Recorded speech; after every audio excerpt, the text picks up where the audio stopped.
பெருமாளின் 108 திவ்ய தேசங்களில் திருப்புள்ளம்பூதங்குடி வல்வில் ராமன் கோயில் 10வது திவ்ய தேசமாகும். பொதுவாக ராமர் நின்ற கோலத்தில்தான் அருள் பாலிப்பார். ஆனால் இத்தலத்தில் ராமர் பள்ளி கொண்ட கோலத்தில் காட்சியளிப்பது விசேஷம். தந்தை தசரதருக்கு செய்ய வேண்டிய இறுதி காரியத்தை செய்ய முடியாவிட்டாலும் ஜடாயுவிற்கு செய்ததை நினைத்து மகிழ்ந்ததால் இத்தல ராமன் வல்வில் ராமன் என அழைக்கப்படுகிறார். ஜடாயுவாகிய புல்லுக்கு ராமன் மோட்சம் கொடுத்து ஈமகிரியை செய்த நிகழ்வை குறிக்கும் தலமாதலால் இத்தலம் திருப்பள்ளபூதங்குடி ஆனது. புதனுக்குரிய பரிகார தலமான இங்கு பித்ருக்களுக்கு பரிகாரம் செய்வது உகந்தது.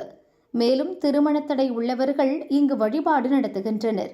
பதவி உயர்வுக்காக பிரார்த்திப்பவர்கள் பிரகாரத்தில் உள்ள யோக நரசிம்மருக்கு திருமஞ்சனம் செய்து வழிபட்டால் உத்தியோக உயர்வு கிடைக்கும் என்பது ஐதீகம். சுவாமிமலையிலிருந்து திருவைக்காவூர் கிராமத்திற்கு செல்லும் வழியில் 4 கிலோமீட்டர் தொலைவில் திருப்புள்ளபூதங்குடி உள்ளது. காலை 7:30 மணி முதல் 12 மணி வரை, மாலை 4:30 முதல் இரவு 7:30 மணி வரை கோயில் திறந்திருக்கும்.